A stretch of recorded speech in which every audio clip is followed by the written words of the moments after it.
Because the other day, my sister really wanted a drink, I think it was, from the shop, and I was just casually saying to her, well, why don't you just go to the shop? It's not that far. I'll come with you. And she just looked at me like I was from another planet and literally said, what shop? Nothing's open. It's Sunday. Pretty disappointing. I literally was just like, oh my god, that's so stupid.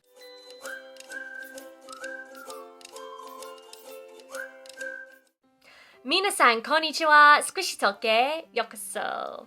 Okay, so some of you may already know this, but I am currently in the UK. I will be back in Japan very soon, but being in the UK has caused me to make this very obvious video. 5 things I miss about Japan. So if you like videos like this, don't forget to like and subscribe. And let's begin. Okay, so number 1, daylight. I know, this sounds crazy, but currently in the UK, we are in winter and the sun rises just after 8 AM and sets sometime between 3:30 in the afternoon and 4 o'clock. So yeah, we're not getting much daylight here in the UK, and I'm really noticing it. To make matters worse, during the day, we're also not getting much sunlight. I don't think I've seen the sun for the entire time that I've been here. It's been cloudy almost every single day, which is probably not surprising to some of you because I think London is pretty famous for being cloudy. But yeah, I'm not used to that anymore, so I'm really noticing it. And with the sun setting early as well, it's making me so tired, to the point where the other night it was dark, I was ready to go to bed, I was feeling sleepy, and then I looked at the time and it was 6:30 in the evening. Yeah, it's crazy. I'm exhausted all the time. I really miss that in Tokyo, even in the middle of winter, the sun does rise earlier. And also the sunny days. Even in winter, the sun is still out on most days and the sky is blue. And I really miss that. I think being somewhere where it's cold and cloudy all the time just makes you feel sad. And I can't lie, guys, I'm feeling pretty sad right now. But yeah. Number 2, convenience. I'm sure this isn't surprising to most of you, especially since we did a video on this not too long ago, comparing the convenience of Japan to the UK, and basically why Japan was better in terms of convenience. But since I've been here, I'm definitely feeling that 100%. So I mentioned in the video that shops close earlier on Sundays in the UK, and yeah, I really noticed that. Because the other day, my sister really wanted a drink, I think it was, from the shop, and I was just casually saying to her, well, why don't you just go to the shop? It's not that far. I'll come with you. And she just looked at me like I was from another planet and literally said, what shop? Nothing's open. It's Sunday. Pretty disappointing.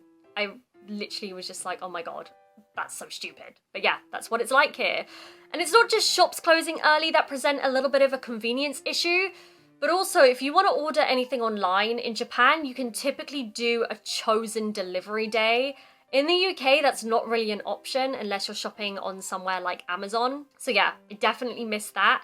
And the thing that annoyed me the most recently was when I went to the optician, they told me I needed glasses. Fine, I know, I'm not surprised really, my vision is not great. But I have to wait 7 to 10 days to pick up my glasses. That's when they'll be ready. And it's not just 7 to 10 days, as in like 7 days, a whole week, and then maybe a few days after. It's 7 to 10 working days, which means weekends are not included in the wait time. And actually, I'm pretty lucky because there was an old lady in front of me in the queue, and she had to wait a whole month for her glasses. Really not very convenient at all, and I think I'm supposed to wander around with poor vision until then. So, yeah. Good luck to anyone that has to deal with me. I'm really missing the convenience of Japan right now. You can always go to a shop during the night because all the convenience stores are open. And just, yeah, I miss that. I don't think I've really ever seen 7 to 10 working days in Japan, because I know quite a lot of stuff can happen over the course of a weekend, not just during the week. So yeah, really missing that right now. You have no idea. Okay, number 3 on the list, another obvious one. transport. So the entire time I've been in the UK, I think I've only gotten on a bus once, and quite honestly, it was a horrible experience. I wish I was exaggerating. I am not. I was waiting for a bus, there was no shelter, it was raining, and I was cold. Yeah, on top of that, there was no timetable either, so I had to check my phone for when the next bus was due to arrive, and it arrived late. Again, no surprises there. The other thing I decided to do, which was honestly completely my fault, I got on the top deck of the bus, which honestly isn't very safe because when you... And I don't think this is a rule, I think this is just something British people do or people living in London do, but out of habit you want to go downstairs before your bus gets to your stop. So often you're walking down the stairs of the bus whilst the bus is still moving. And yeah, it's pretty dangerous. Like, the fear of falling down the stairs is definitely present, and I'm a very clumsy person, so I was like gripping onto the railing with dear life, hoping that I didn't fall. But yeah, that part was completely my fault. But yeah, I definitely miss the efficiency of the transportation in Tokyo. I love that everything is completely on time, everything is clean, you just don't have to worry. Here in the UK, I've pretty much tried to avoid public transport at all costs. It was just that one bus I got on. You will not catch me on the tube here. I mean, every time I look at the news in the morning, I see all of those delays, and it is enough to stop me getting on the tube. Definitely missing transport in Tokyo right now. Okay, number 4, the police.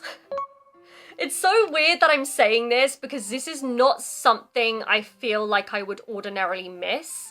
But in Japan, you see koban everywhere, and honestly, you see police everywhere, and it feels pretty safe. In the UK, I don't think I've seen a policeman for the entire time that I've been here. Luckily, I haven't needed the police for anything, but it's definitely something I didn't expect to notice, but I do. Even recently, I was near a police station and I didn't see any police. I mean, to be fair, I didn't walk into the station because, I mean, I didn't need to. But yeah, it was just a bit weird. I feel like I'm so used to seeing the police just walking around in Japan that not seeing any police in the UK is so obvious to me, like it's noticeable, and it's something that I don't think I would have ever cared about before moving to Japan. It's just a weird thing that I've noticed. Anyway, finally, number 5. Again, this is super obvious, but Japanese food.